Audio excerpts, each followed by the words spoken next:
Bonjour à tous et bienvenue dans cette nouvelle vidéo consacrée à deux espèces emblématiques des parcs africains, le rhinocéros blanc et le rhinocéros noir. Durant mes safaris, j'ai eu la chance de les observer car ce sont des animaux très rares et très discrets malgré leur taille. Tout comme son lointain cousin, le rhinocéros indien, que j'ai pu observer au Népal. J'ai d'ailleurs réalisé une vidéo sur cette espèce, vous pouvez la visionner en cliquant ici. Et pour ne rater aucun autre de mes contenus, n'hésite pas à t'abonner.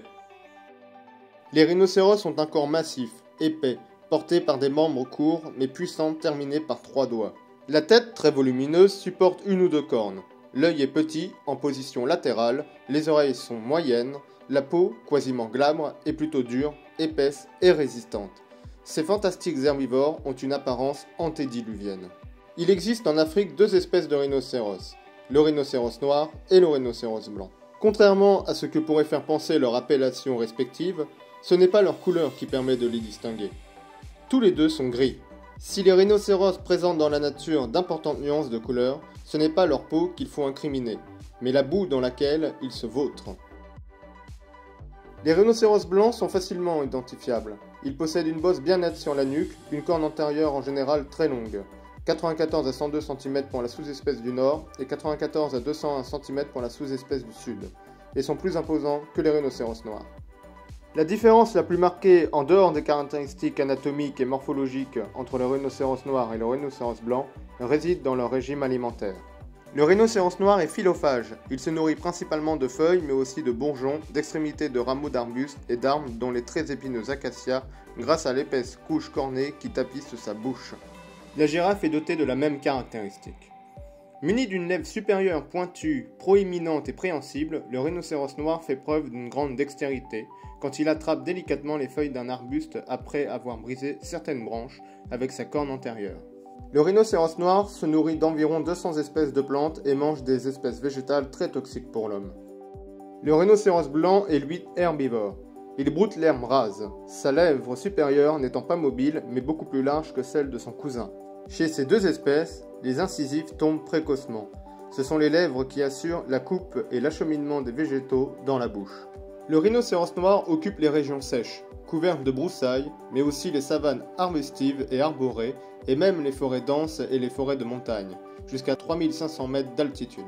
Le rhinocéros blanc, lui, occupe toujours des espaces couverts, avec des fourris et des arbres, à proximité d'espaces herbeux, pour brouter non loin d'un point d'eau. Territorial, le rhinocéros mâle marque son domaine par des tas de crottes, mais tolère la présence de jeunes mâles. En revanche, s'il rencontre un mâle adulte à la limite de son territoire, il se lance immédiatement dans une parodie de combat. Si ce bluff n'est pas suffisant pour chasser l'intrus, le mâle territorial s'engage dans une lutte qui s'avère parfois mortelle pour l'un des deux protagonistes. Les rhinocéros n'ont pas de prédateurs. Les hyènes et les lions s'en prennent parfois à un petit, mais la mer n'est jamais très loin et sa charge suffit à les dissuader. Son déclin est dû aux activités humaines et au braconnage. C'est exclusivement pour leurs cornes que les rhinocéros ont été sauvagement exterminés à travers le continent africain. Les cornes sont vendues hors d'Afrique, car tous les produits dérivés sont fabriqués en Asie. Lorsque les rhinocéros asiatiques étaient encore abondants, les marchands s'approvisionnaient en Inde, en Birmanie ou en Thaïlande. Mais leur effectif ayant chuté, la chasse s'est étendue à l'Afrique. L'UICN a classé le rhinocéros noir en danger critique d'extinction. Il en reste un peu plus de 5000 individus. Quant au rhinocéros blanc, il est quasi menacé. Il en reste un peu plus de 20 000 individus dans la nature.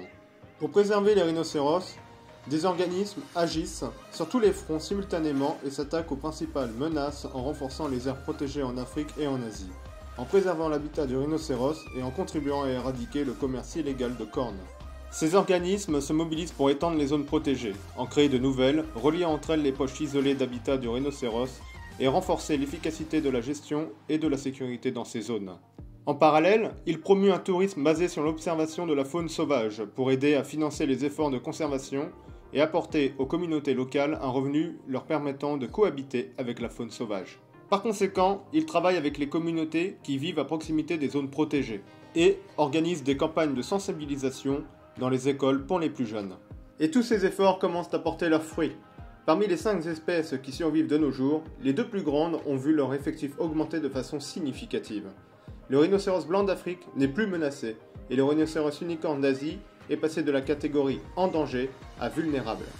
Les effectifs de rhinocéros noirs d'Afrique ont également augmenté depuis 1995, même si on est loin de ceux d'il y a 50 ans. Merci d'avoir regardé cette vidéo, n'hésite pas à mettre un pouce en l'air, et moi je te dis à très vite pour une prochaine vidéo.